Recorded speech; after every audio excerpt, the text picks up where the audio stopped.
her mom's traveling. Hmm. Let's see. I know Deborah is planning. I to- started the recording. Okay. Just let's see if Deborah is going to join. See her in the attendee list, just because we don't have a quorum yet. So Okay. it's only 6:31, so give her a minute. And they hadn't heard from Lisette either way about here comes probably Deborah. Yes, okay. She sneaks up on us as Philip. It's always so very confusing. So we have a quorum. We're only missing Lisette right now. So I guess I can go ahead and start the meeting. It is 6:31 and this is the April 9th meeting of the Community Safety and Social Justice Committee.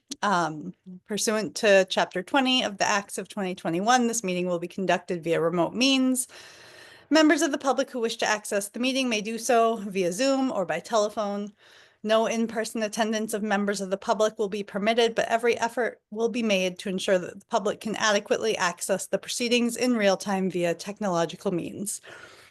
So we will have announcements.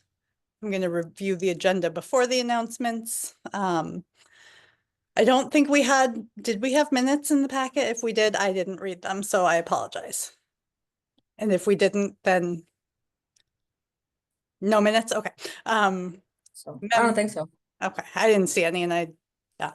Member reports, public comment, CREST and DEI updates, Rob, Youth Empowerment Center, retreat planning. I'm going to ask if we can do that really quickly first because we just need to set a new date. Meeting with town council, public comment, and then items not anticipated. So does anybody have any announcements? For me, I'll just kind of announce again the Cape Verdean Student Alliance is having their Cape Verdean Awareness Night on Saturday.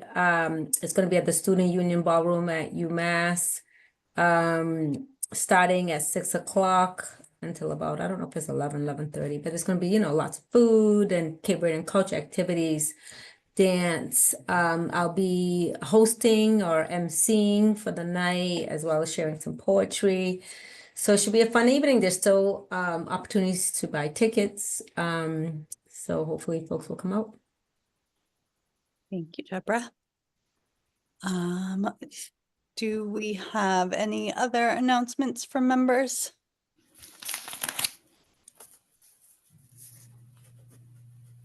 Not seeing any. Any member reports?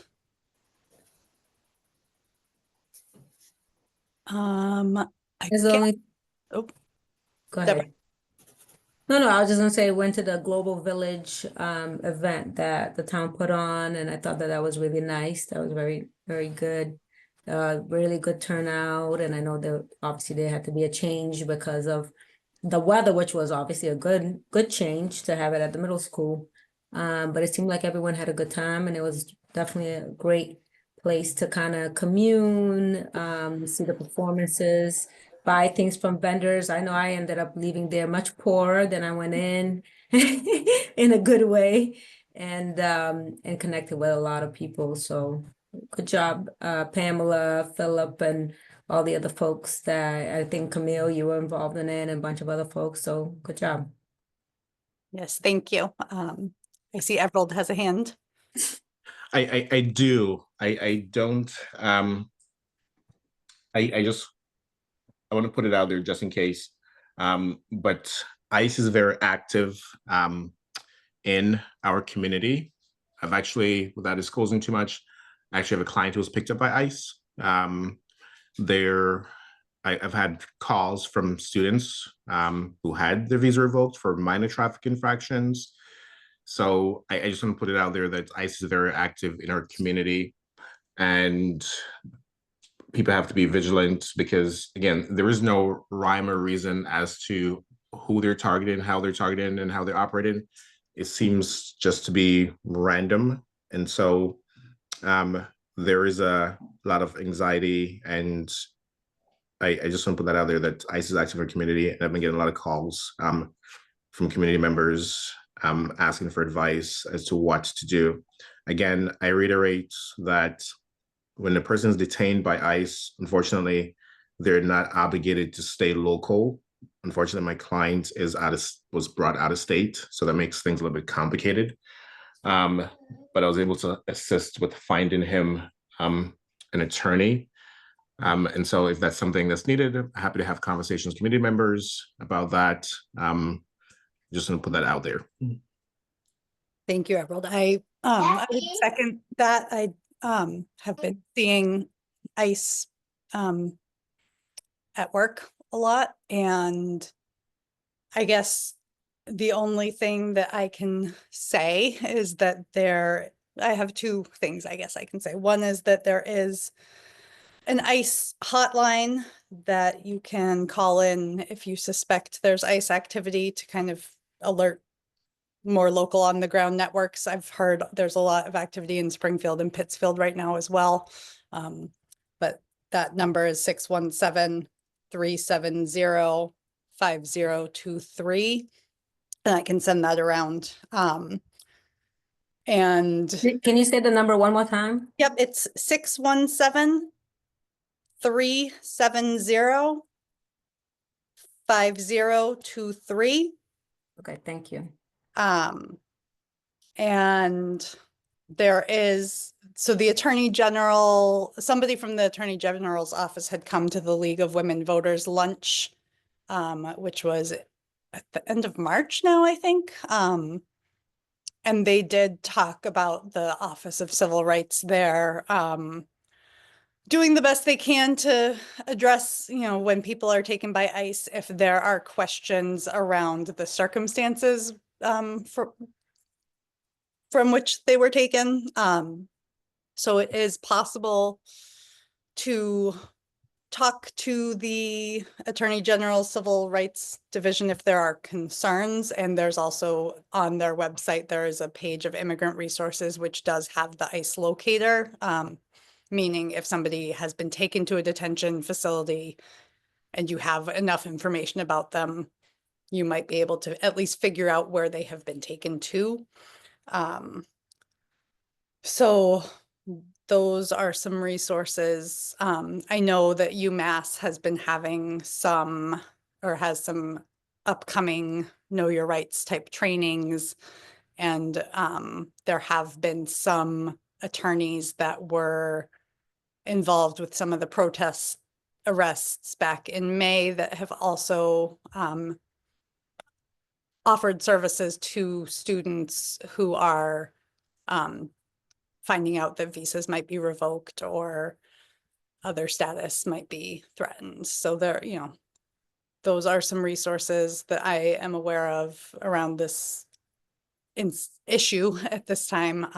But I know I have 3 attorneys raising their hands and they probably know much better than I do. So I see Deb, then Pamela, then back to Everald. No, I mean, because of your work too, Allegra, so much, and, you're in the court systems and things like that. Yeah, and for me, not too much more to add. I mean, obviously, you all are seeing everything that's going on. Of course, with, my job at UMass, we are on high alert in terms of everything that's happening. But as Everald stated, and, the chancellor did put out a message that there were several students that their visas were revoked and their status, which is even, more concerning. Their status within the United States was also revoked, and they're not even letting people know when they do revoke, their visas and or status. So it's something that, of course, at the university, they're being very mindful of to make sure that they're checking to make sure that they alert the campus community of any kind of revocations. Also, as you all know, I mean, they're targeting a lot of the grants for different research that the university does, which then impacts, obviously our acceptances of students depending on the area that they apply to and things like that. So that's having a lot of impact. and really, kind of impacting, obviously, like being able to hire any new people, things like that. So it's just becoming a really difficult situation. As of right now, as you all know, Massachusetts has great laws in terms of protections around discrimination and harassment, things like that. So, although of course you have to be mindful of everything, but the university is still and others is still around diversity, equity, and inclusion, right? Being focused on those things, and not discriminating and not harassing against anyone. So it's just been just everyone's just very anxious and nervous and afraid. And as Everell said, a lot of it is no rhyme or reason, but also the other part is kind of like the orders that they've put out that really focus on LGBTQIA plus, especially trans folks, right? And trans rights, as well as just focusing on whatever that might mean in terms of being very broad around anti-Semitism or people that took part in protests and things like that. So everyone is very anxious and very afraid because they're not certain, what steps are being taken. So as Everell stated, right now it's really about being vigilant and asking questions and contacting people, not doing things. Also, don't do things, just haphazardly too, because I think a lot of people are doing knee-jerk reactions. So you don't want to do that either. It's better to, contact like some of these numbers and some people, in the legal field and ask those questions as opposed to just take action, just on your own without kind of surveying and consulting.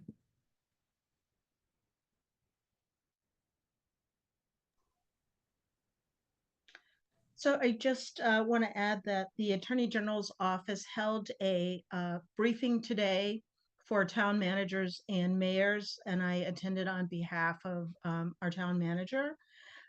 The AGO resources that Allegra mentioned will be placed on the Human Rights Commission's website. I sent them to Philip this afternoon. He may have already done that, but that's also a place where people can look for additional resources. And then finally, I'm just going to say I have guests arriving at my house at 7, so as early as you can get me in, I would appreciate it. Yeah, maybe what we can do is we can bump Pamela to the top, Allegra, after we do these. Yeah. So I just want to add to what Deborah just said, because my own experience with my clients is that one of the reasons I was able to recommend an attorney was because when this person's mom reached out, they were in contact with an attorney. And of course, when people are in a vulnerable situation, they're going to get preyed upon. And so attorneys are going to demand money, which this person did. And they're going to talk about, hey, we can get them on a bond. People have to be very mindful that when a person is detained, and this may need to be a different conversation, but there are certain things that make a person deportable. And when it comes to bond, which is bail, if a person has certain things on their record, it is more likely than not that they will not get a bond. So rather than just hearing from this person says, hey, give us this money, we can get them on bail, be very skeptical about it and ask a lot of questions, because what's going to happen is you're going to give them your money, this person can get deported, and you just lose $5,000 and money that you had to raise very difficultly to get. And now, so again, to Deborah's point, don't just react, but be cautious, ask questions. And before you go and give your hard-earned money to people who will prey on these vulnerable people. And I've seen that with my, so just be very, very mindful of that. It is not a guarantee. It is very difficult. Ask a lot of questions. And more often than not, it's very individualized. There's no uniform to who gets bond, who does not get bond. So rather than just automatically giving a person money who says, I can get them on bond, I would suggest you get 2 or 3 different opinions. All right, Lisette. Hi, good evening all. Hello. I just want clarification on what is that number that you provided? What is that for? So that is a number that people in the community can call if they witness ICE activity in the community. It can help people plan a response, whether that is, you know, finding somebody, an attorney, or activating a network to help people if they are at risk of detention. Okay. One more thing, unrelated. I hate to be this person, but I'm sick and I have a sick dog here at home with me as well. So I may have to get off a little bit earlier than usual today. We are aiming for an 8:30 stop time, so hopefully we will be able to make that. And if you need to leave before that, we understand. But thank you for being here.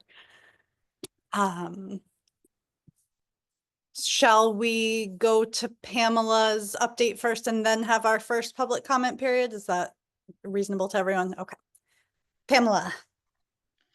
All right, so lots of positive things to report from diversity, equity, and inclusion. We completed a 5-week youth empowerment entrepreneurship series with 6 different teams. The members of each of those entrepreneurial teams then sold their wares at the Amherst Global Village. Some of the youth sold out. And generally at a minimum, they made $50 and the range was maybe up to 150, some more. So they felt, all of the youth that I spoke to and Philip as well reported that all of them felt very good about their experience. So that was very successful in our view. We have 2 programs coming up. A Know Your Rights next Tuesday on the 15th, and then a School to Prison pipeline. We have been advertising and pushing it out constantly, but we have very few, if any, registrants. And that program is being offered both online and in person. So if you have the ability to encourage people to go onto the website, I'm sure Philip will be happy to send everybody the flyers again.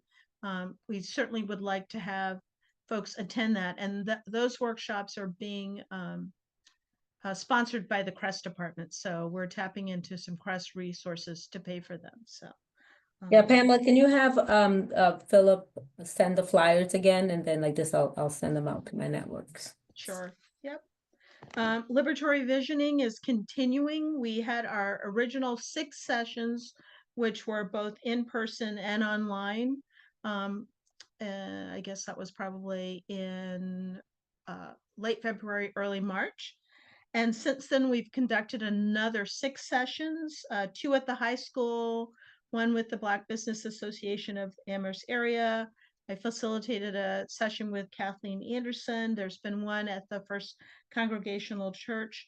A number of our facilitators conducted interviews of specific people that Dr. Love had reached out to. And the last session is coming up at the end of the month, which is targeted towards seniors at the Senior Center, where we'll be offering a breakfast for seniors and an opportunity to hear from them. We hope that work will be completed by the end of May. And by completed, that means all of the notes provided to Dr. Love and Dr. Love providing us with her summary and some recommendations for the town. The department-specific workshops, I don't know if Philip had already reported this, but we completed Jones and the fire department. We have DPW coming up in about a week and a half. That will be followed by some workshops with APD and with the other town departments. So the other town departments, town departments at REC and in the Bangs, And in Town Hall, we're offering 3 dates, and folks from those locations can come to any of the 3 dates that we're offering. So we're only doing specific workshops at location for Fire, Jones, DPW, and the police department. We were joint applicants for a grant with, I think it's the First Congregational Church, for the July 5th reading of the Frederick Douglass essay. And we did learn that the church was able to receive the grant from the Massachusetts Cultural Council, so that will occur. And then DEI members, staff, and facilitators from the Becoming Beloved Community workshop series will act as facilitators for conversations around the reading of that essay. What was formerly the Disability Access Advisory Committee has undergone a statutory change thanks to adoption by the town council. It is now the Commission on Persons with Disabilities that allows that body to collect fines that the town receives from handicapped parking violations. So in the past, that generally has rendered about $2,000 to $3,000 a year. The commission will have control of that money so that they save it, use it for programming, or to reserve for structural changes that would assist persons with disabilities. So they're very pleased about that. And they had their first meeting as a new commission yesterday. We are gearing up for Youth Hero Awards. They will be on June 8th at Mill River. We've set a timeline where we hope to have the applications online by May 1st, and expect to have all applicants in with a firm deadline of May 23rd, that Friday. That would give us like 2 weeks to finish our certificates and purchasing the awards. And then lastly, you've already talked about the Amherst Global Village. I think Philip is to be commended for really spearheading that effort in like 6 months, which is really unheard of. Most people spend a year planning this, but he had a great planning committee, and all in all, I think everyone did enjoy the event, and we did have a good turnout. The planning committee met today to discuss things that we might do differently next year, things that we might improve. But I think overall, everyone was very pleased, and it ran well. So.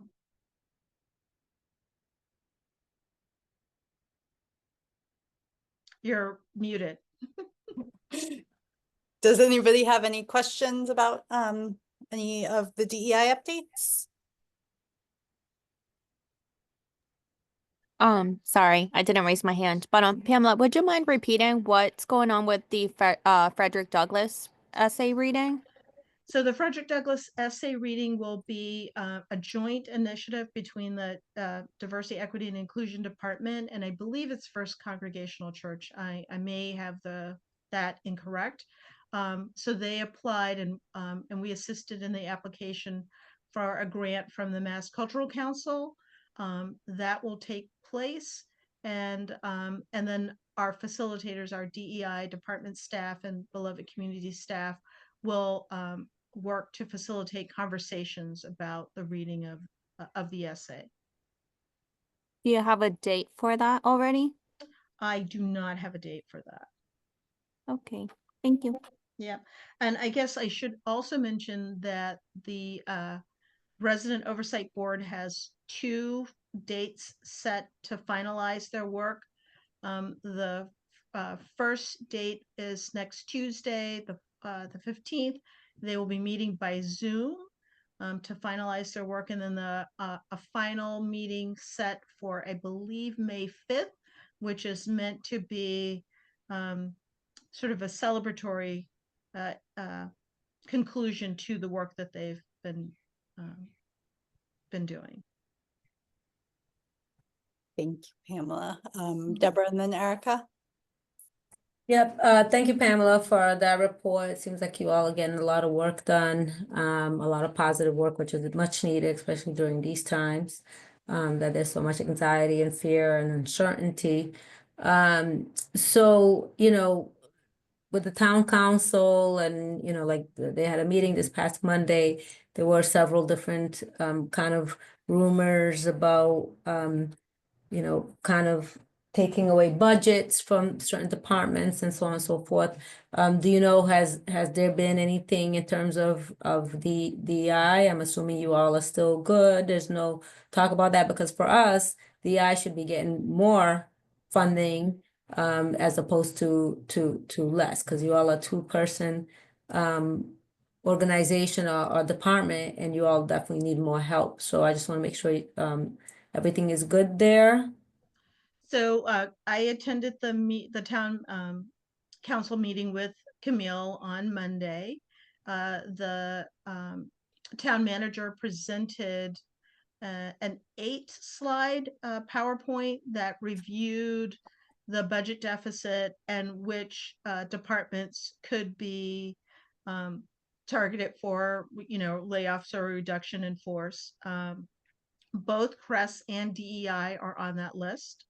He is not required to submit a finalized budget until May 1st. So I don't know whether we will know what is going to happen or what will be proposed to the town council as a final budget until May 1st.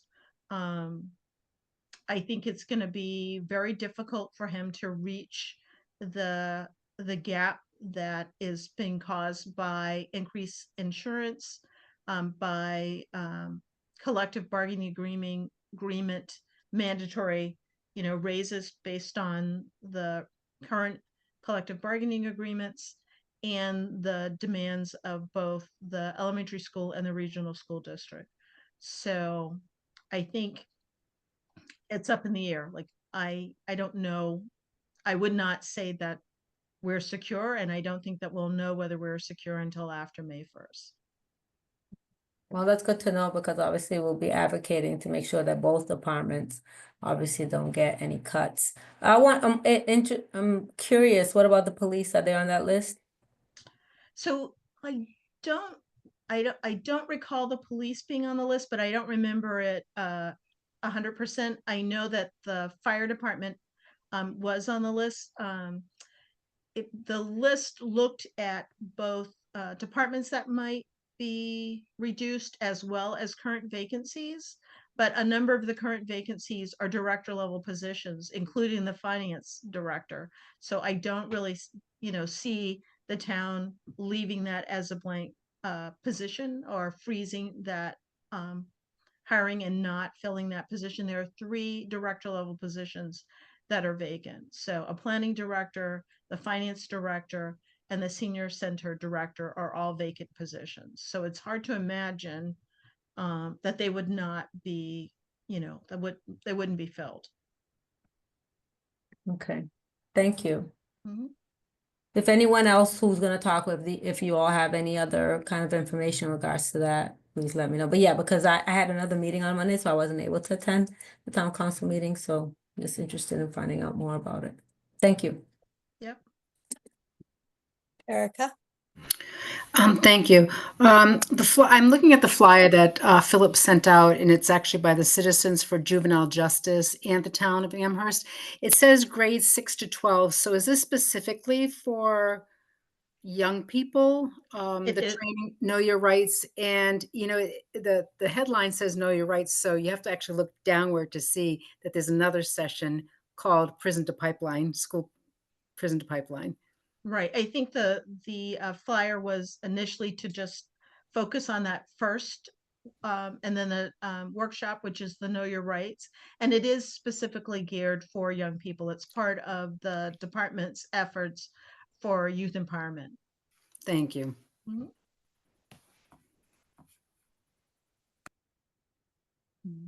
If we have no other questions for Pamela, I think we can say goodnight to Pamela, and it's All right. 7 o'clock on the dot. I feel like we're really doing well with our timing, so. All right. Thank you very much. Good night. Thank you, bye-bye.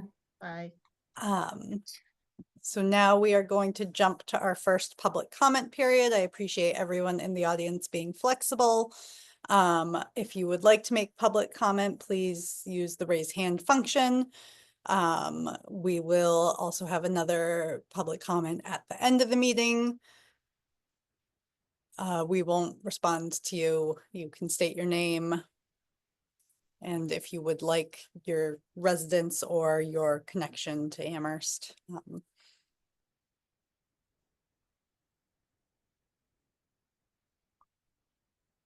There are 6 attendees in the audience. I see one hand up right now. So I will bring Pat into the room.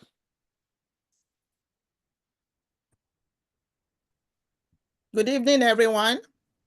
Good evening, Ms. Pat. Okay, so first of all, I want to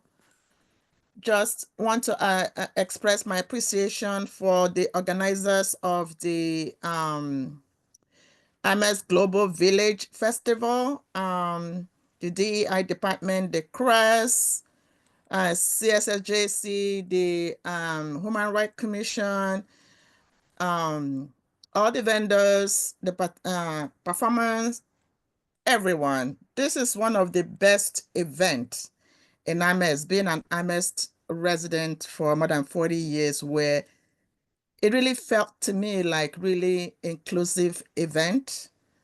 There was a lot of collaboration going on, and we should see more of that. And it was made possible by DEI, CRES and other partners. So I'm not understanding why, CRES will be on the, chopping board block, and DEI department not sure. And then, interesting enough, I was at the Monday town council meeting. There was no mention of anything about the police, because the same argument that was made by one of the town councilors in letter, but it wasn't discussed on Monday. Her reasonings for wanting to eliminate, 2 positions. That same argument could be made for, police positions as well. So I guess for me, my observation in this town is that when issues come to stuff that impacts people of color or marginalized group, white folks tend to feel that this is our problem. However, when issues that affect white people, I see the whole community coming together. I think it's wonderful. I would like to see that consistency. And I can give an example. With the school, it impacts white and anyone. And I see many people coming together to advocate. But when it comes to like CRES, people just feel that only benefits, marginalized group. I don't like that. I would like to see consistency. And I'm repeating myself, for we need more white folks to support, social justice causes in our town.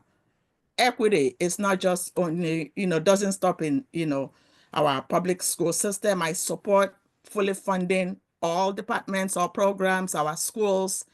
But we can't be doing advocacy work in this town in silo. We cannot do that. We can have, senior citizen advocating for Bank Community Center, BBAA advocating for funding, CSSJC pushing for, making sure that DEI and CRES departments survive. We're not cohesive in this town. Jones Library, we all should be talking about the same thing. Jones Library, the school district, CRES, DEI, and so on and so forth. To me, that's how I see equity issues, should be advocated for, and not just, slicing it. It doesn't feel very powerful to me if we don't combine everything. And I don't have solution on how to go about it, but we all need to be talking to each other to bring everything to the school, to the town manager and to the town council. And I just want to thank you guys for what you're doing. I'm also concerned that the Resident Oversight Board may also be on the chopping board, because I saw the list, watching the the meeting on Monday was very frustrating. I'll stop there. Thank you for listening. Thank you. Thank you, Ms. Pat. If anyone else would like to make a comment now, you can use the raise hand function. Otherwise, we will have another opportunity at the end of our meeting.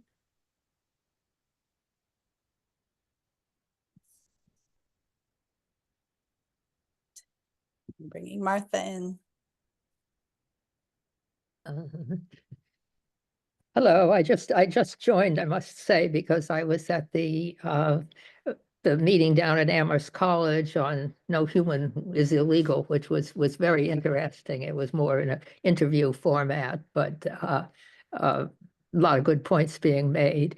And I certainly agree with Ms. Pat that the Global Village Festival was really terrific this weekend. And I did send a letter well, to both to Pamela and Philip and the town manager saying so. And I think the more we can do to mention, specific things that the DEI department has been doing, Philip and Pamela, in outreach and community events, et cetera, the more we can, emphasize the specifics when we, write letters of support and so on, I think the better. Certainly, I will try to do more, and particularly also emphasize that at the time when our national climate, unfortunately, is trying to just turn the clock backwards by, a generation or more in terms of equity and so on. I think we need to stress that this is, totally the wrong time to send the wrong message about our own DEI department and so on, I think. So we'll do our best here. It is a very difficult time for funding. We all know that for all things, but all we can do is just do our best to focus on our local community and try to make it as best as possible. So thank you for what you do. Thank you, Martha. Thank you.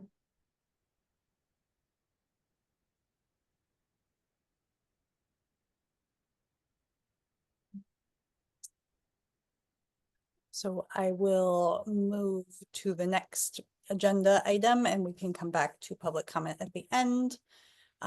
All right, retreat planning. So we were planning to have our retreat this weekend and Everald can't join us. So we were hoping we could come up with a new date.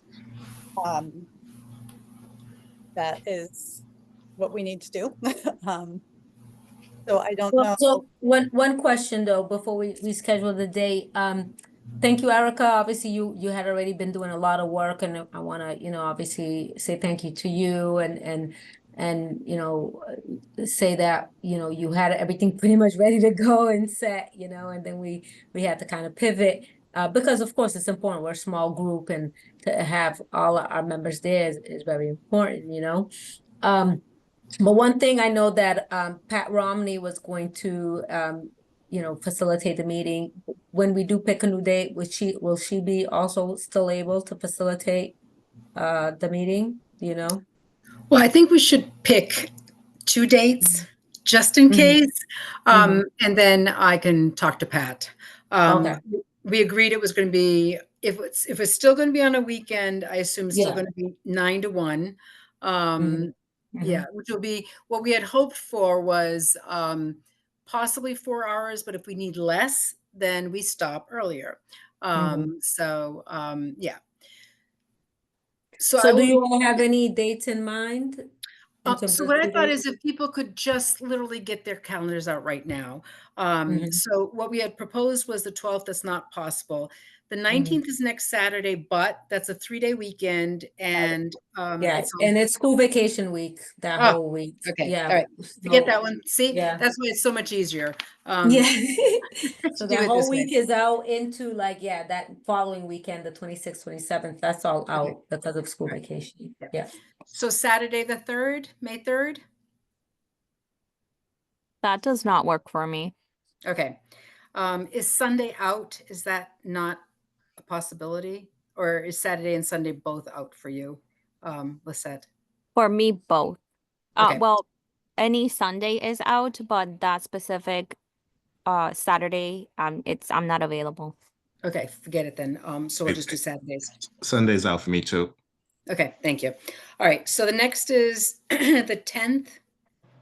Yeah, that's all, that's bad for me. The 10th and then the 11th is Mother's Day, so. yeah, Mother's Day, that's- right, okay. yeah. I can't do the 17th. The 24th? Can't do the 24th. That's Memorial Weekend. Oh, that's Memorial Weekend. And Oh, I'm out of geez. town the 31st. All right, we're heading into June. June 7th. I'm good. That works. Oh, the 7th, yeah, that doesn't work for me, because I'm gonna be Okay. going out of town for something. 14th? The 14th? That works. Yeah, that seems Yeah. to. Is Fine. that? That's fine. Okay, all right, so the 14th is priority day number 1. I think that's far enough that I think I could get Pat, I could talk to Pat about that. If that's an issue, you know what? Pat and I, we're gonna do it together, and so maybe she can coach me and just get me to, or maybe she can find somebody else that might wanna do it. I mean, I actually think it's worthwhile to have somebody from the outside, that way we can all just focus ourselves on, Yeah. the issue at hand. So I'll work with Pat on that. Okay, 14th of June. Hopefully we'll all get that together then. All right. I did send the whole agenda to Allegra and Deborah and Pat just to, tweak.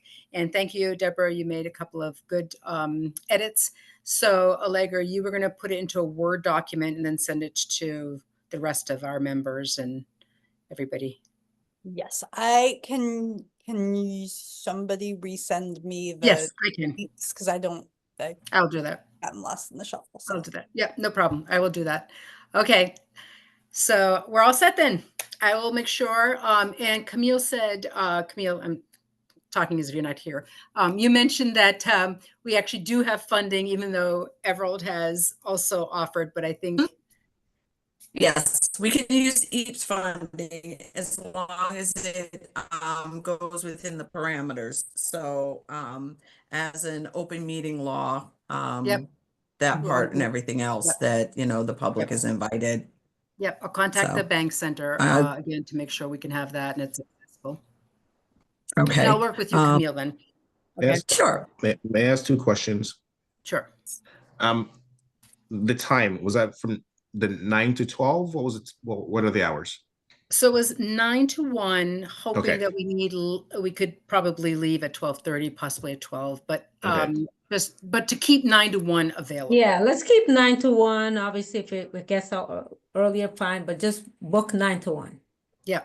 Okay. And the other question, do we have any update on new members joining us? No update there. Go ahead, Allegra. that's all. Just that we don't.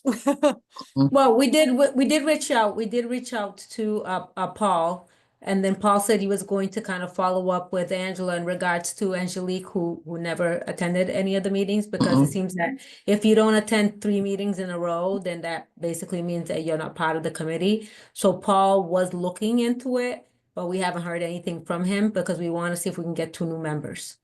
So I will follow up with Paul because I know that was a few weeks ago and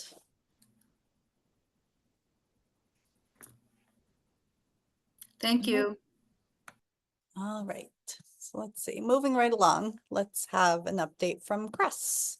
So I think though, before we have an update from Crest, I want to just kind of put it out there just based on like everything that's going on and, the budget situation, town council, based on what Pamela talked about. And it's apropos to you, Crest, to Camille and everything, is that I wanted the town, the community to know that we actually put out a letter in support of DI and Crest. So CSSGC and CSWG put out a letter in support of Crest and DI that was sent to the town council, the town manager, and also obviously we're putting it out in the media and things like that. Because for us, it's just and I'm not gonna say for us, for me, it'll be unacceptable if the town ends up doing any cuts to DEI or CRES. We are going through a terrible, terrible time right now when people need CRES and need DEI more than ever because of the vulnerable situation that a lot of population, especially those who are marginalized, those who are BIPOC, those who are going through difficult situations, and they need CRES and they need DEI, period, point blank. And so if the town council, town manager, ends up just turning a blind eye and going ahead with this preposterous notion of limiting or decreasing the budget, because for us it's more so about increasing the budget as opposed to decreasing the budget, that this is just going to be a slap in the face, and it's really going to showcase where this town stands in terms of diversity, equity, inclusion, being about inclusion, being about equity, being about sending the message that this town is for all its residents and not just a few residents who are the ones that are wealthier and that can afford XYZ PDQ. So I just want to say that clearly, and to say that CSSJC and CSWG, we already, send that letter out to be very clear in terms of where we stand in regards to this. So I just wanted to kind of say that before we kind of go into the CRES report. Thank you, Deborah. Thank you, Deborah. I also, as Pamela said, was at that meeting, and I can just say that what was reported was talking about freezing CRES where they are and eliminating positions. So I echo Pamela's sentiment that, we're worried about this, and to get it out to folks that there's a possibility. So I am not confident in any of this. Listening to the town council, we do have people on town council that do support us. However, I do feel that, the finance committee for the town council actually stated, about how CRES is not doing what was originally stated or is doing it fast enough. And one of the town councilors so eloquently stated that, things have been changing, and I've now been here a year as of yesterday, and things are looking up. So now things are actually happening the way they're supposed to be, and I'd like it to continue. So I'm reaching out to people for support. And as far as CRES, the newsletter went out early this month so that we could get information out about the Global Village. It was a very long day, worth it.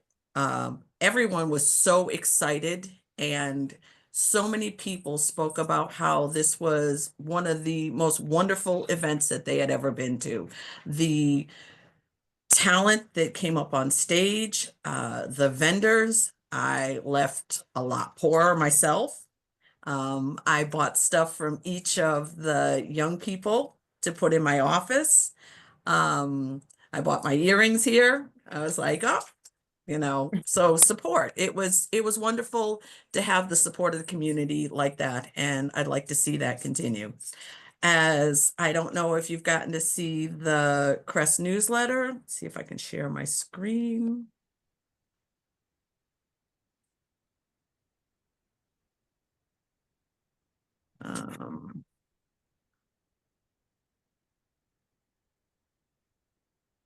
Shared this.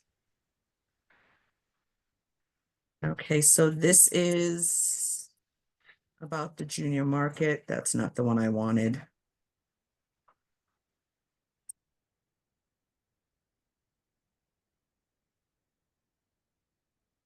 Okay, are you seeing this? Okay, so this is the this is for February, what we've been doing. And I will tell you this, at the time, February was 58 calls for service, and folks can read down this.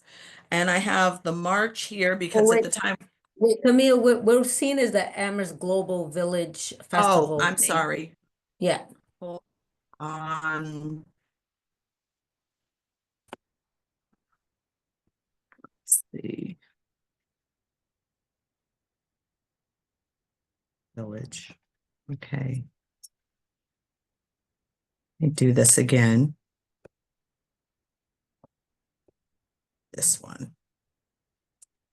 It's harder here at home than it is in work. Okay.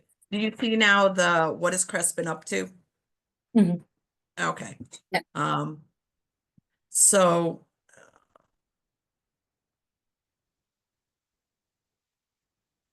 all right, so these numbers are from February because the newsletter went out the first couple of days of April, so we had an aggregated March's numbers. So I will say that from the difference being in February to March is that Crest had 71 calls, which is where is it here? Up 44% from last month. There were 426 interactions. Of all the calls, 14% were mental health. The majority of calls were on behalf of the caller, 44%. Someone else, also 44%, and others, 13%. The call types were assist citizen, 31%, well-being check, 14%, citizen transport, 18%, assist business, 13%, follow-up, 8%, community engagement, 6%, community outreach, 6%, assist AFD, 3%, that was 2 calls, and assist APD, 1 call, 1%. So the sources were office walk-ins, town departments, phone calls, businesses, dispatch, social service agency, and 1 from email. So the biggest thing that's been happening is that we have been assisting more seniors due to the fact that the senior center now has had a reduced number of, they do not have a van driver. So what we've been getting is more seniors that are calling for well-being checks on their neighbors. The senior center is calling us directly to go check on neighbors because they are not able to get to the senior center. We've been doing a lot more mental health. We've also been called to the colleges for mental health, well-being, and also to facilitate a student coming back to school after having mental health issues. Another thing that we've also been doing is that the schools have called us to be present to help out with there's been some difficulty with some parents going to committee meetings and other meetings and actively, and it was put in this way, bullying other parents. So Crest has been there to facilitate and also to be there to mitigate some of the situations rather than calling the police. Let's see, I'm gonna close this. I also, as you can see on there, wanted to share that today we started with our Youth Connections, and there were 16 students that attended and participated. And this is just a text message from my responder. They were able to sit and go. The idea behind this is that it is reading along with a project. So the students will read a couple of chapters in a book, and then they will do an activity that is built around what the reading that they're doing. They are provided a healthy snack, And this is going along with their schoolwork. And at the end of it, the students will be able to take home the books that they read, so they'll be able to build their own library of their books. And I think that's it for me. So Camille, I have a question around the youth connections. So this is what, is this grant funded or how did this come about? Yes, this came out of the EAPS grant, the Equitable Approaches to Public Safety. So we have that until June. So I think one of the things that people don't understand is that one of the things that was mentioned during the town council meeting was that Crest is really good at getting grants, etc. And I don't think people understand that the beginning of Crest came from ARPA grants. And we no longer have ARPA grants, and that the Equitable Approaches to Public Safety is the money that we've received now through this grant to work with the town on programs. The difference is that this money was supposed to be a starting point. It wasn't supposed to be something that was necessarily continued. The whole idea is that the money came in and that cities and towns would make this sustainable. And instead, what's happening is our budget is pretty much a very small budget that is personnel and also includes some money for things like our operating budget basically just covers our existence. So it's not covering any of the programs that we're doing. It's not covering any outreach. That's all on EAPS. And as it stands now, there's, as the climate has changed in this country, the chances of getting that grant again are slim. So one of the other things that I wanted to say is that all these calls that we're doing, and I never really thought of it this way, but truly what we're doing is we are diversion. So we are there to divert calls going to the police. And I mean, that's what we've been doing all along. We just haven't stated it as such. So when we have that incident where somebody's at the library and they're having difficulty and the library just wants them not necessarily to leave, but just to be more cognizant of other patrons, they call Crest to come in and mediate the situation because they don't want the police there. We also have been working with an elder who has had his apartment was condemned.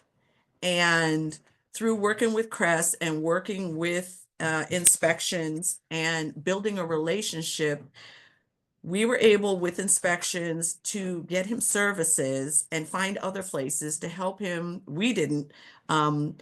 He was able to get services to clean his apartment, and now his apartment is no longer condemned and he can sleep in his own place. So that's the type of work we're doing, is bridging the gap. And this gentleman, this elder, mentioned and was very firm about he did not want people coming into his home. And once we built up that relationship, he allowed inspections to come in. He allowed the people to come in to clean his place.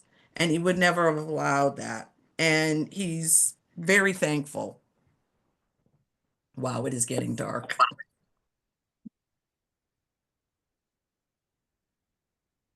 So, I mean, that's just what we're doing, is a whole lot of diversion. We are there. People are calling us. We are busy from the time we come in till the time we leave. We've had calls come in, just before 4 o'clock, and the responders have gone out. Today, we had a call where there was a gentleman outside, and the person was worried because he didn't look well. He was slumped over. The responders went out and spoke to him, and he appeared to be nodding off. So they called the public health nurse who came out, and then also the fire department. And then the police came and Narcaned him, and but he's an unhoused individual and people were worried. So we went out, talked to him, and other than him trying to find a place to stay for tonight, we provided him with a sleeping bag. Those are the type of things that we can do.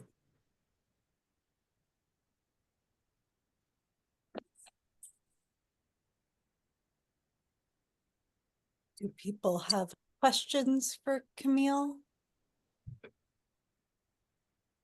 Erica. I don't necessarily have a question for Camille. I have a question for everybody in terms of the budget. I've been trying to look to see where the budget is in terms of proposed budget. I did look at the slides, and I think it's difficult to make any sort of comments beyond the fact that we need Crescent DEI. Not knowing the whole total proposed budget. And I've tried to look everywhere on the website to find it. I can only find the one from last year. One of the reasons why I want to look at it is I do want to look at what is being proposed for the police department. If there are any new positions being proposed or new equipment being proposed. Because I think as far as what you just said, Camille, that you're a diversion, you are part of our public safety here. In Amherst. I mean, you're helping, and your staff, I met lots of your staff were wonderful at the Global Village event, and you are helping to create a much safer environment for all of us. And so it is part of public safety. So, I mean, I think it's important to take a look to see, where can we support you? And there might be other areas in those budgets that maybe need to be reallocated, because that was the focus of the report, right? Reallocating resources to, to CRESS. So if anybody knows where I can find that budget, let me know. So my understanding is that budget hasn't necessarily been made yet. It will be made May 1st will be the big release, which is, 2 minutes before the town meeting about it. Absolutely, So I was going to say, the town manager did have slides that were on the meeting on Monday. So I'm going to say you can probably look there. It's not there, not for the police. I actually have those slides. I did look. That's one of the first places I looked because I figured that's where it was going to be. But I think, what I was understanding, and unfortunately I was not able to go to the meeting because I have a class on Monday, is that the discussions are happening. Then there's going to be a budget recommended, but I feel that's going to be a little too late once it's recommended. There should be a draft budget. Now we can have a conversation about the draft budget and make recommendations, and then a final one presented as a recommendation. But that's just my feeling. So I'll go back. I've looked at those slides. Actually, I sent them to Allegra and Deborah because I wanted to make sure they got a copy of those slides.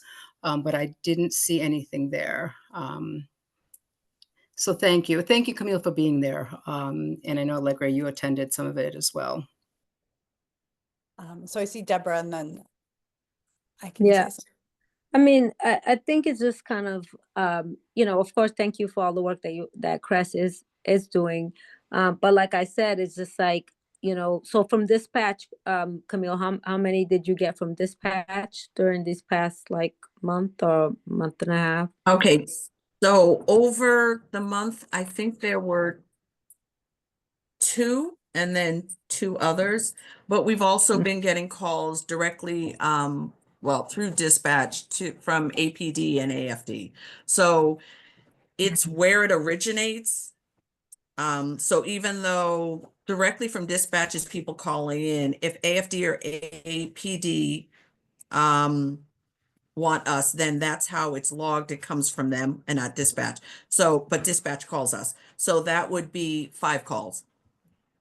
So the calls volume has been going up. So what is happening is that if we are at a call, or if they're at a call and realize that it is a CRESS call and not for them, they are calling us.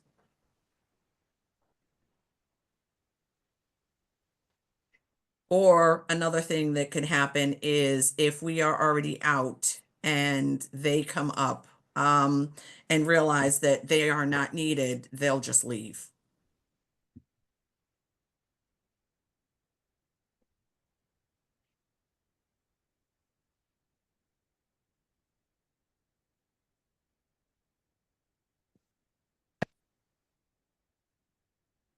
Deborah I- frozen?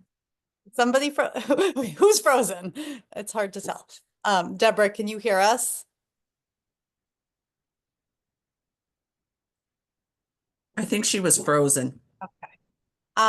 So I just wanted to say too that I think what has happened in years past in the budget cycle is that the town manager releases the initial budget on May 1st, and then there's a series of additional meetings with the finance committee, and they break them down into various sectors. So they'll look at like public safety one day, they'll look at, you know, DPW, they'll look at this and that. And they do Right. like a public forum Mhm. that residents can come and say, don't give $100,000 to whatever, give it to this instead. The first year Crest was proposed, there was some movement that happened during that period in terms of Crest getting some additional funding, so it's not, all is not lost as of May 1st.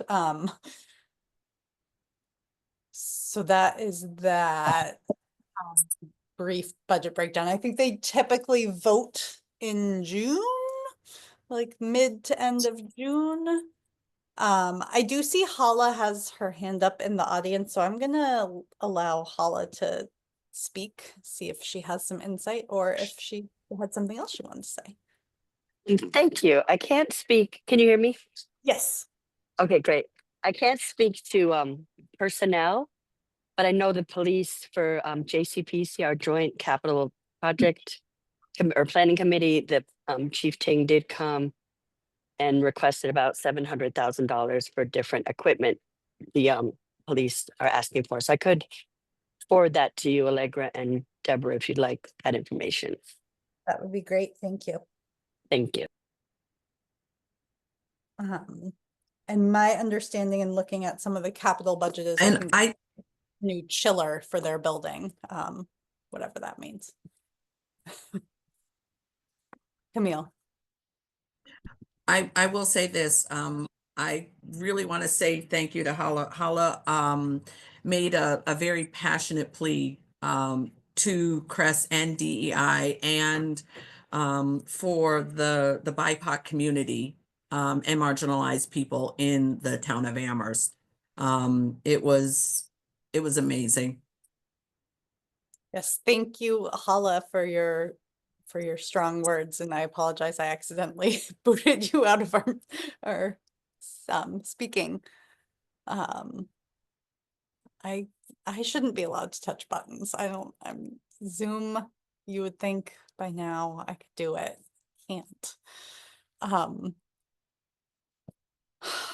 I wanted to say something about Crest, and I brought this up at the town council meeting because I wanted the public as well as the town council to know that there is still a lot of interest in what Crest is doing as a model. And so I and a few other people in the community had received correspondence from a person at Yale who's doing some studying about police alternatives and was particularly interested in some of the work that the community had done in terms of advocating for Crest and other CSWG recommendations.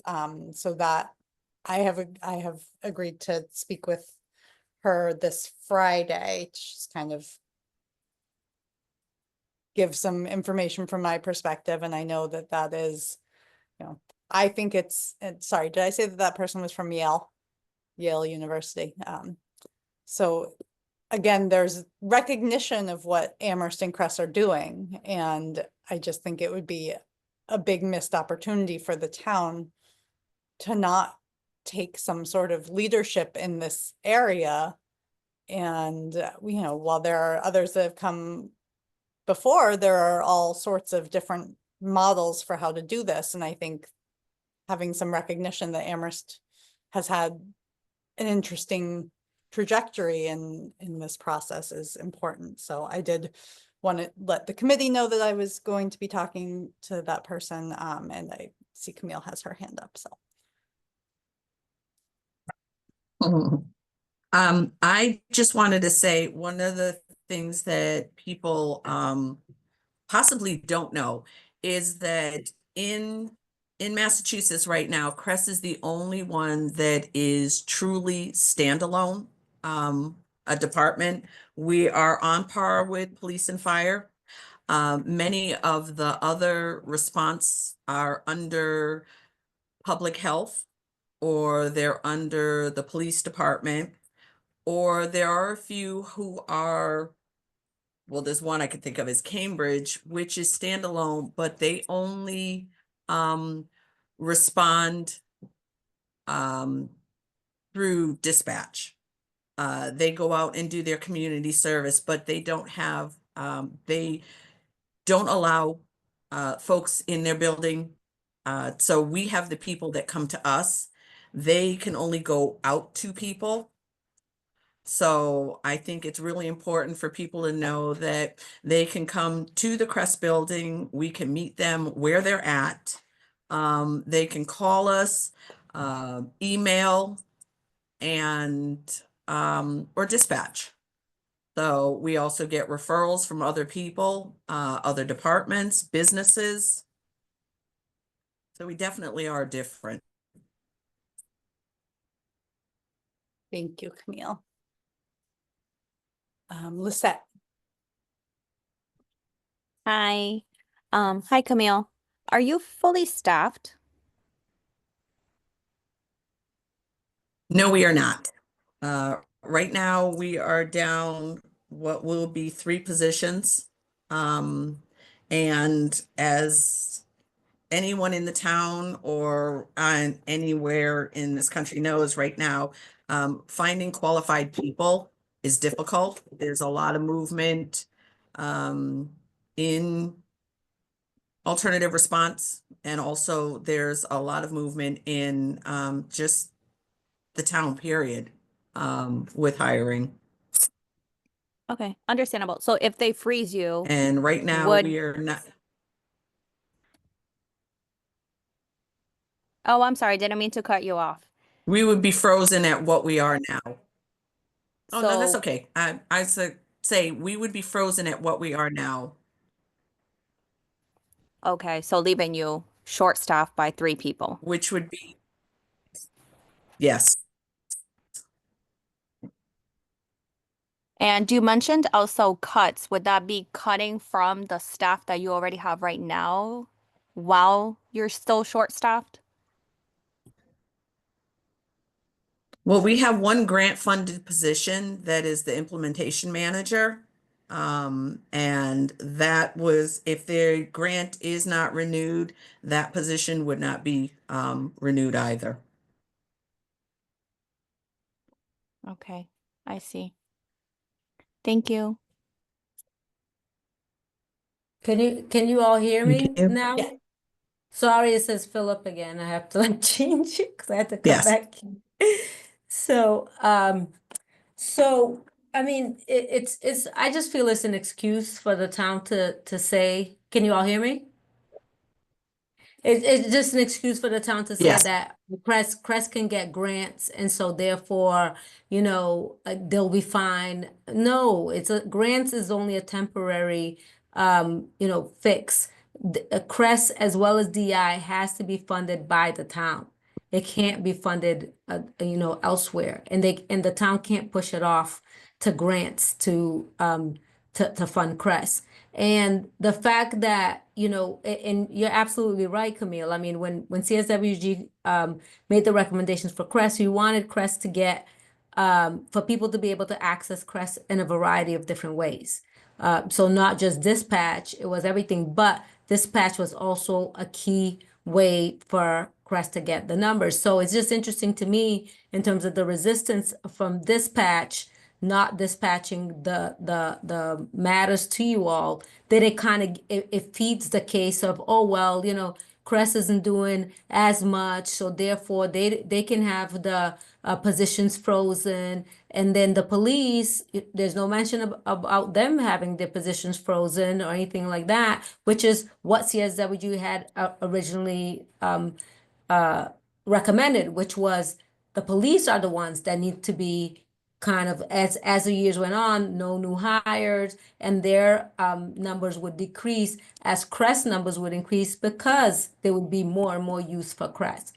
So it's just interesting that because of the resistance of the police and you know, not fully implementing dispatch and not really, you know, fully utilizing Crest, then it's Crest that is now the one that, oh, well, yeah, you know, they can do with less, and the police are the ones that are being untouched. I mean, I just see it. It's just sabotage on behalf of the town. And so for me, again, as I stated before, this needs to be clear that the town cannot touch Crest and cannot touch DEI. And if they do so, they are sending a clear message who they support in this town, which is people that don't look like me and others in this town. Thank you, Deborah. I mean, I think I've written separately from the letter that we sent as a committee as a whole. But again, my understanding of the recommendations from CSWG was never that it would be the Crest department on top of the full number of police that we had when Crest was conceptualized. It was once Crest is operational and is taking over some of the calls and call types, that ultimately will necessitate a reduction in the police force because we're not sending the police to those types of calls anymore because we don't need to. And I think the idea of diversion is so important because I think that is one of the things that was conceptualized. Well, if we have this alternative program that can go out and really actually address some of the root causes of what's going on, A, it's going to take a little bit longer in each interaction, but B, you're not going to have a person potentially going to jail. You're not going to have all those costs associated with policing and prisons, and because that gets really expensive, right? So I think that unfortunately, because it's taken a longer time than we were hoping it would to kind of get things up and running and get Crest off the ground, we might not be able to look at that budget and say like, well, look how many calls were diverted from the police and look how many fewer arrests there are. Look how many people are able to, get into a program versus going to the hospital, which also would be a cost saving measure. And those, again, are some of the things that were referenced in CSWG thinking about this programming. And I think that, I don't know if they're, again, with the start and stops with the data collection and that frustration around the Qualtrics, like these are things that we'd love to be able to capture and things that, again, would make it harder to argue against Crest being a thing. And again, is that by design? Who knows? But I think those are the one thing that I do like about the town manager budget is it shows like how many police calls and what kinds of categories they are in like every year. And there had been kind of a steady decline. And it was hard to kind of associate that with Crest being increasing because they weren't categorized in the same way in the first budget that he put out, that there were both departments kind of operating. But I would be interested to see, what those numbers look like this year. And that was a lot. And I don't know if I made a point or not, but I think Camille, you have your hand up, so maybe. Yes, so we also, as part of the EAPS DPH grant, we had the Trury Research come in and they are evaluating all of the 6 EAPS grantees. So that was recently completed, so we should be having a report soon that will come out. And of course, that's going to be out by the end of June. So that will tell how we stack up against the others, and also, you know, the amount of diversion that we have created. So all that is there. And then with the monthly call types, et cetera, that is showing, you know, as I did the yearly, and for the May budget, I will have like the last 6 months or 8 months to do the same thing, to put a presentation together and show.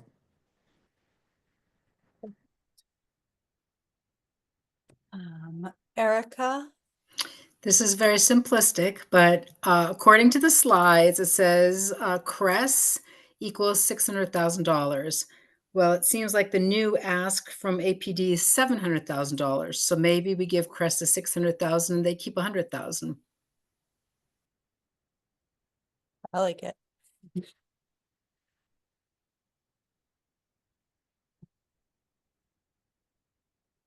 So yes, once that I will be in touch with Paula, and once we have that kind of in front of us, maybe we can craft another more targeted letter now that it is out in the open more, that this might be a thing that we are fighting for. And I just remember last meeting, there was this request for Camille to put together kind of something for town council by the end of June, was it, or by the beginning of June? And so that was our original thinking in the letter, but it seems like things have escalated since then. So I'm not opposed to writing a second letter that has stronger language in it. Does it say what the police is So, asking for with this What was $700,000? in, I haven't seen it yet. I'm wondering if it, because it sounds like it was to the capital planning committee, I'm wondering if it might have been an equipment request, and if that equipment might be body cams, because I know that that was something that had been kind of brewing in the background of something they wanted to get. And I don't know how much those cost or what, but if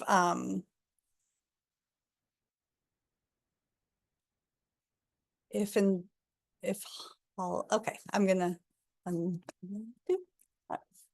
hello again, sorry about that.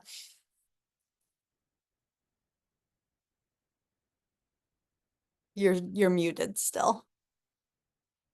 Oh, there you go. I had to be an active participant in unmuting. Okay, can you hear me? Yes. So it's for portable radio batteries, in-car mounted speed radar units, watch guard in car video system. Maybe that's a body cam, watch guard in car video system. That sounds like a camera, but not body. And then records management system.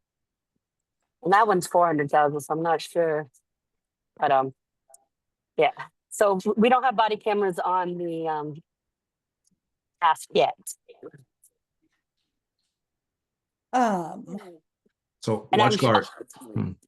sorry, I was just gonna say, I'm also all the departments come and present to us what their capital costs need, and then we decide a recommendation for the town manager. Okay, I'll be quiet now. Thank you for that clarification, Hala. Everald, do you know what WatchGuard is? It is their body slash cruiser cam book and video system. I think it's a little bit old. I don't know if there's a modern, cheaper version to go to like MP4s. I think WatchGuard is proprietary.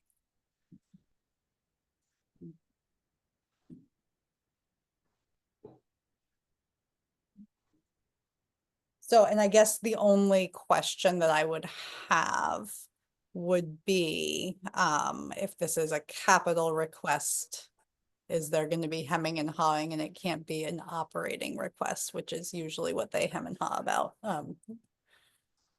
I need to use kinder language, I apologize. Usually there is some discontent when people request operating increases and there are capital funds available. And there is a lot of resistance from the town to release capital funding into the operating budget. But I don't think that that means we can't ask. Or is there a way, you know, is there something that Crest needs capital wise that would then free up some money operating? I don't like budgets. Erica. Well, just from the slides, it says one of the options to reduce the budget shortfall is reducing capital from 10.5% to 10.25%. Doesn't give you a lot, but it just in terms of what you were mentioning, if they can do that, they can do that for, I think, allocation of, services. It would only come up to 161,000 per the town manager, but still, it shows that it can be done.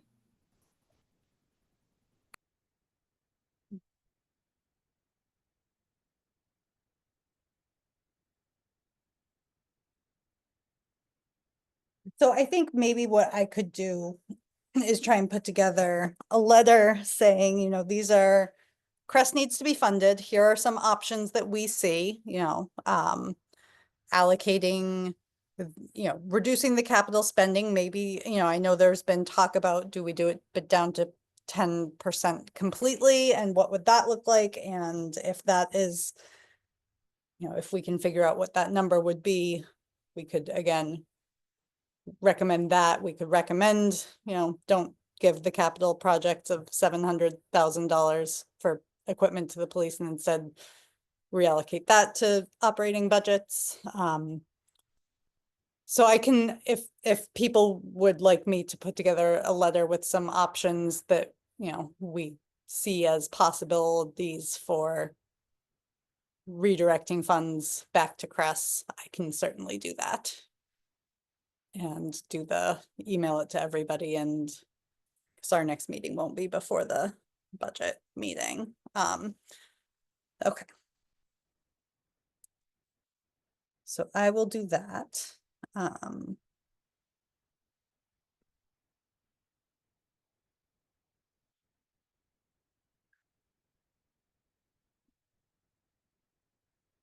And so just, Camille, I did actually have a question. You said that the Crest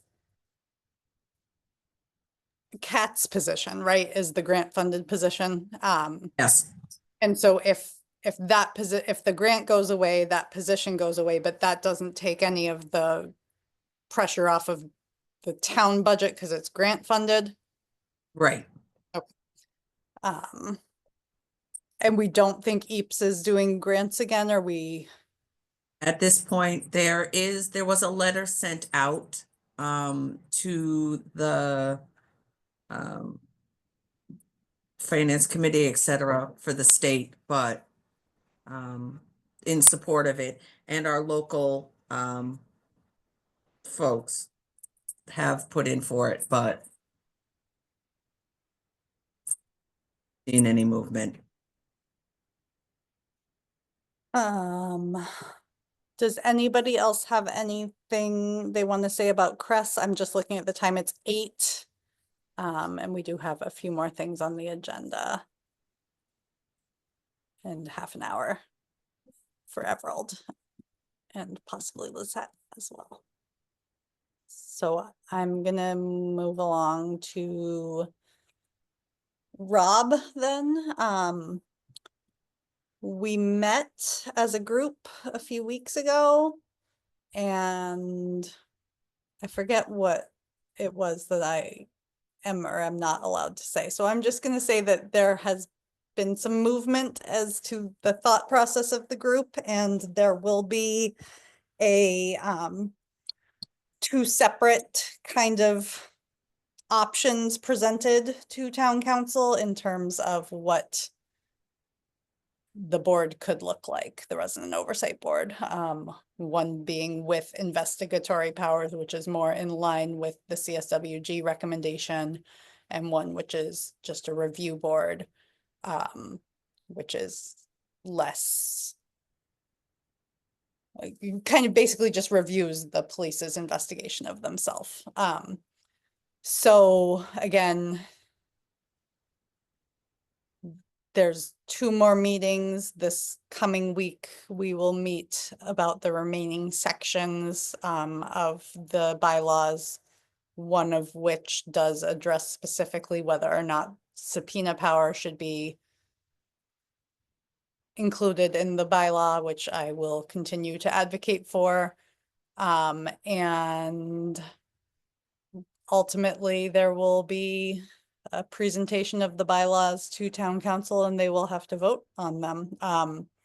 And the other thing, they are, along with the bylaws, they'll be drafting like a committee charge, some operating procedures. There will be more, I think, more of a manual than just say your typical, committee that operates but doesn't necessarily have as much of a potential power. Everald, you have your hand up. I do. So to the extent that you can answer, the resident oversight board does a report up to the town council. Do any of these proposals have that recommendation? That they would report to the town council? Yes. Yes, so it does go into the reporting structure of, would it be to the town manager, would it be to the town council who appoints it? And I think there was some conversation, and Deborah, correct me if I'm wrong, but before I got onto the committee, there was talk about it possibly being a conflict for them to report to the town manager because he oversees the police department and the Crest department ultimately, so the reporting would be better to the town council. Did I get that right, Deborah? I think this was one of our recommendations, is that it goes to the council rather than the town manager. Yeah, I mean, let me take this out. That was the recommendation, was to go to the town council, but there was also there was like concerns in terms of the town council not being able to deal with a lot of the operational decisions that need to be made for Rob. So some operational kind of concerns will go to the town manager, but the kind of bigger issues that really deal with the actual decisions of complaints, those will go to the town council. Thank you, Deborah. And my other question, to the extent that you can answer, before these 2 recommendations go to the town council for a vote, are they made to the public so the public can advocate for either version to the town council? So I don't think we've had that conversation fully yet. That is my intention, to continue to advocate for that. And I believe that I hope that there would even be able to have a separate meeting prior to a town council meeting where there could be public feedback, because typically things are posted like 5 minutes before an actual meeting, so you don't have time to actually read through them in terms of like the town council packets a lot of times. So that again is something that I will continue to push for. Deborah.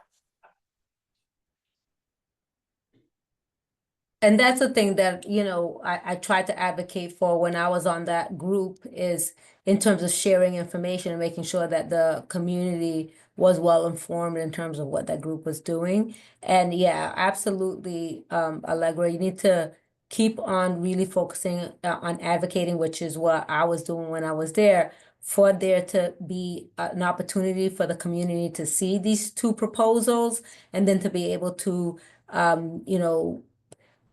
with knowledge, right, beforehand, be able to be informed about it, and then be able to make decisions in regards to it, as opposed to a 5-minute thing right before the meeting, and then say, okay, what does the community want? That's not in good faith.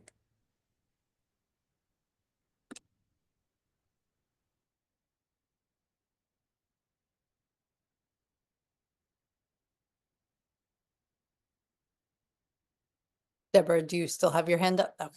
Okay.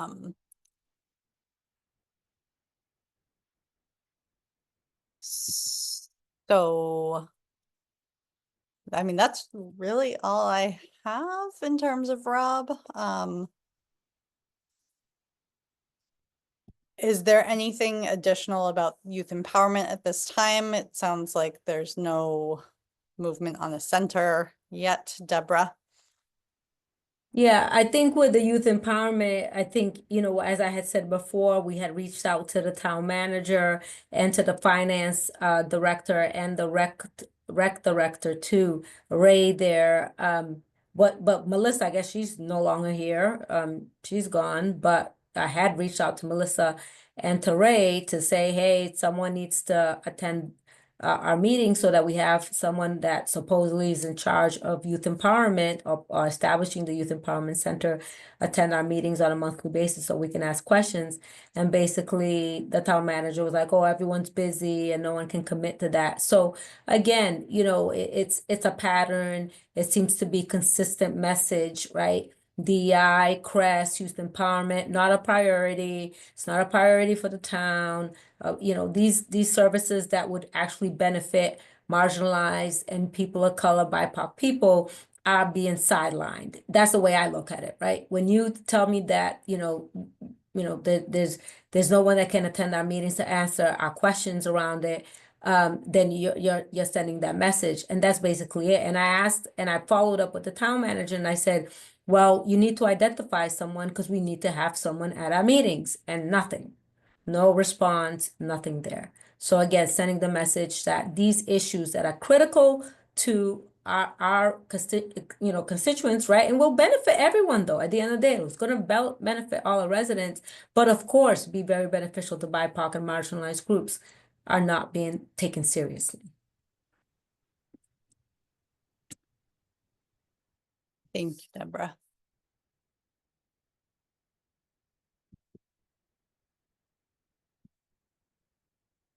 And so I think in terms of kind of a segue, a similar response from the town, Deborah has reached out to the town council president asking to get on the agenda. And we don't have an answer about when that could happen, Deborah. Yeah, I mean, I'll kind of chime in more about that. So basically, after our last meeting, when we said that we would like to get on the town council agenda, so that we can talk about all these pressing issues, especially since we knew, right, the budget season was upon us. We wanted to make a case for DEI, CREST, youth empowerment as the top 3 priorities, as well as resident oversight board, because resident oversight board is going to need to have also a budget, right? Because of the trainings, because of, stipend, food for the group, and so on and so forth. So really those top 4 priorities. And, I reached out to Lynn, so Allegra and I reached out to Lynn and we copied the town manager, I believe, and the town council.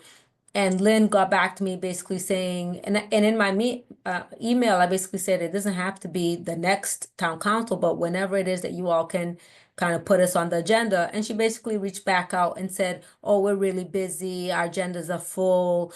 We get a report from the town manager on what, on our group and everything. So really kind of saying there's really no need for you all to come to the town council. So again, I think that that's unacceptable, right? Lynn is the chair of the town council. We're a committee of the town council dealing with, again, equity and inclusion and town safety for all our residents. And basically we're getting the runaround and getting really getting shut down, right? And saying that we're too busy and we can't find a time for you all to get on the agenda. So basically I responded to Lynn and I was just like, no, first and foremost, the town manager doesn't attend our meetings.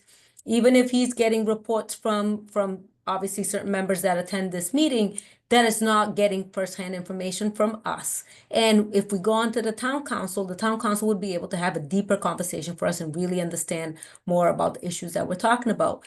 But again, the town council doesn't, through Lynn as the spokesperson is again sending us the message, right? That our issues don't matter. It's not a priority to the town. And I guess it's going along with the rest of the nation, right? The way the rest of the nation is thinking. So is that what the town is saying, right? That the town is going along with the sentiments of the White House and the government and the way that that's going? Is that what the town is saying? Because after I responded to Lynn, I did not hear anything back from her. Nothing, zero. She has not communicated. She hasn't said anything about it getting on the town council agenda. So for me, it's very clear the message that they're sending to us. Who is our, for lack of a better term, representative in town council for CSSJC? It's Hala. It's- And Hala has been in touch. I think she was copied on the email as well, but I think she has additionally requested. And nothing. We haven't heard anything. We haven't heard anything from the town council.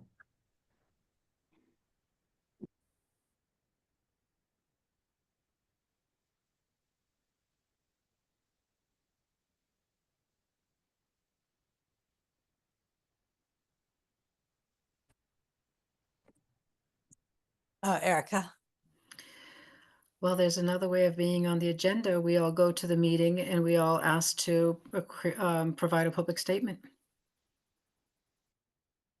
Yeah, I mean, I think it might have to come to something like that. Deborah, did you want to respond? I mean, yeah, I think we can do that, but I think we need to put this out in the media, right? We need to write a statement and put it out in the media in terms of what's happening, because this is utter disrespect to us, for us to have to like just show up as a town committee that deals with equity issues in this town and then have to kind of go to a public comment to then talk to the town council.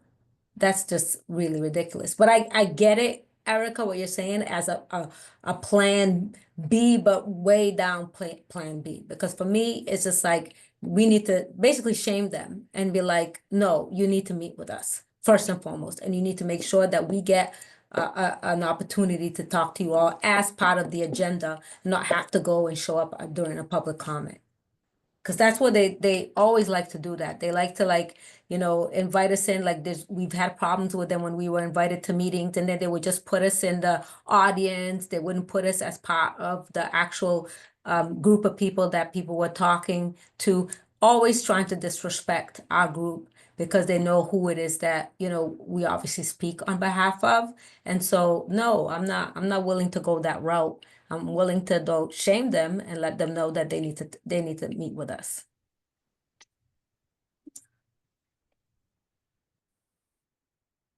Erica. My last comment.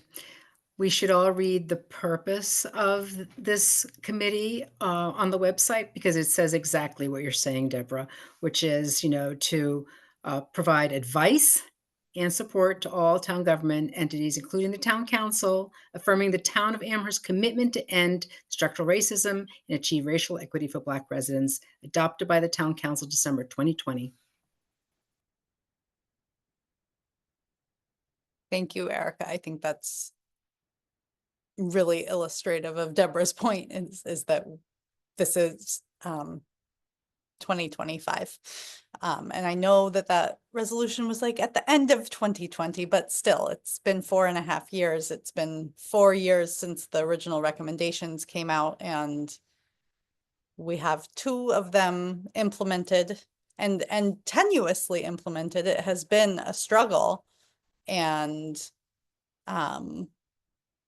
not implemented fully as real, as laid out by CSWG. So I think that I agree with Deb. I agree with both of you. I think like if nothing else, making a public statement is a last resort, but also going to the public comments section is so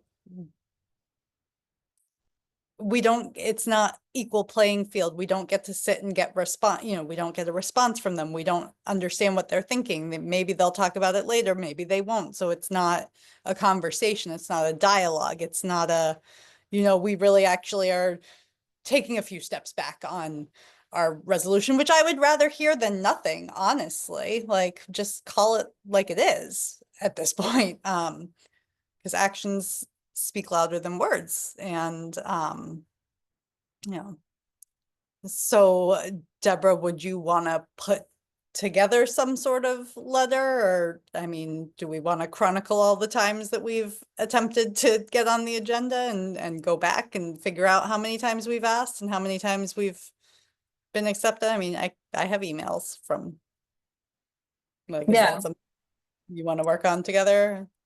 Mm-hmm. Yeah, why don't we work on that together and try to come up with something?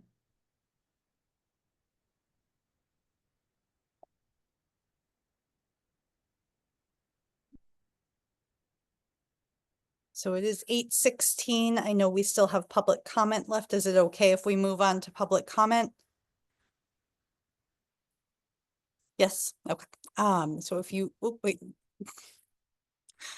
I just raised my hand, so I apologize. Someday Zoom won't feel so weird, but today is not that day. So if you would like to make public comment and you are in the audience, you can use the raise hand function like I just did, and we will call on you.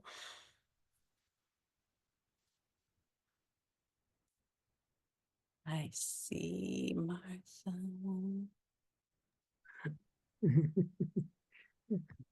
Yeah. Hi, I'm Martha Hanner from District 5, and I just won't comment on all this discussion. I'll just say I would like to extend the invitation to all of you to Zoom in for our next Judy Brooks conversation from the League's Racial Justice Committee, and that's going to be on Thursday, April 17th. It's going to be the mobile market. As you all know, we not only have the Survival Center, but we have the mobile market that concentrates particularly on fresh produce and so on, and goes around to some of the various housing developments at specific days of the week and so on, all during the general growing season. So it's a chance to hear about them, hear about their budget, which is, with the lack of the SNAP funds and everything else, they've got the problems, and they want to support local farmers. And so it's a chance to hear a little bit about what they do and the community that most depends on them. So that's April 17th. So thank you. And you can be assured that our Racial Justice Committee is going to be discussing the issues that you discussed tonight. So thank you. All right. Thank you, Martha. And we have Miss Pat. Everybody's moving around. All right. All right. So, let's see. Allegra, thank you for wearing the BBAA shirt. You want to get up so that everybody can see you? Get up. Thank you for your support. Also to Deborah, I just want to announce that my group, Black Business Association of Amherst Area, we're raising fund through selling the t-shirt that Allegra is wearing. This is one of the ways you can support my group. And if you're interested, we have different sizes. It's only $30. You can, email my group at bbaamherst@gmail.com. And even if you don't want the shirt, any donation that you can offer to my group will be appreciated. So I was listening to the entire meeting conversation. I think that based on CSWG experience, I really support what Deborah stated. You guys will should stay pushing to get into the town council meeting agenda. That way you guys can present whatever you wanted to present, and then that would be like response back and forth. Yes, the public comment is additional option. However, at that public comment, if somebody can, expose the town council president that you guys have been trying to get into the agenda. Maybe the media could pick it up. Like Deb stated, they need to be shamed. They need to know that what they're doing to your group isn't okay. CSWG and CSSJC, your group, in my mind, is one of the most important group in our town because it is you guys that is monitoring equity in our town. And for the town council, who are majority white people, disrespecting this group really makes me very frustrated. Another thing I wanted to say is that I really like you all. I see spirit of team working together with CSSJC. That's always been my worry. Like when people are appointed to this group, I hope the spirit of getting things done in our town will continue, and not people that will join your group to just stamp status quo in our town.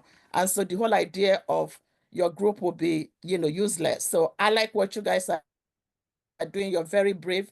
You're very courageous.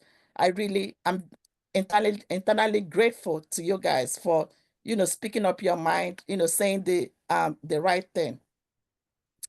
And lastly, I think that with all this budget thing that is going on, we need to continue to put pressure. We need to reach out to our neighbors, especially white people. People should take a sample from what Allegra does. She's a white woman. Michelle Miller, very brave and courageous. We have, Ross Jones with CSWG. White people like that, if they help us out, and we, Crest will be restored. Okay, nothing will happen to DEI. See what happened with the school budget. There was constant pressure. There is strength in number. And so that's what I would like to say happen. And it's not just your group alone doing this. I hope the media will pick up this and just spread the word. Let's advocate together with Jones Library issue, with DEI, with CRESS, with Youth Empowerment Center, with Resident Oversight Board. Let's collectively say these are equity issue in our town. So that's, we will keep pushing, whether they like it or not. And this is election year. People should come out and run. Let's vote some of these people out. See what happened when two progressives got elected into school committee. So we have two of them now leaders in Ames School Committee.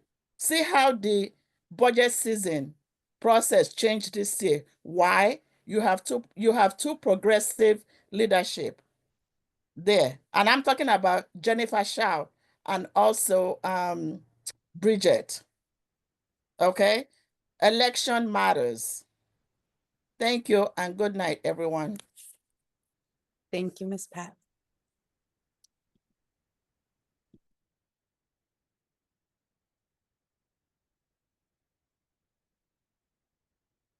It is 8:24. If you would like to make public comment, you can raise your hand, speak now, forever hold your peace.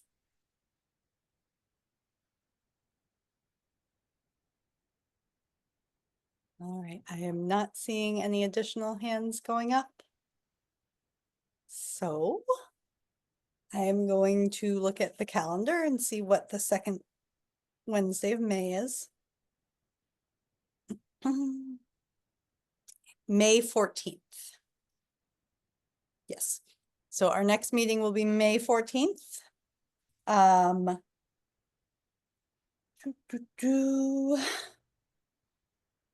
Typically, the last couple of months, the agenda items have remained pretty much the same. So if there's anything that will come up that needs to be added, I will ask for that about a week in advance. And I think that is it. Let me just look at the agenda. Any items that weren't anticipated within 24 hours of 48 hours of the meeting?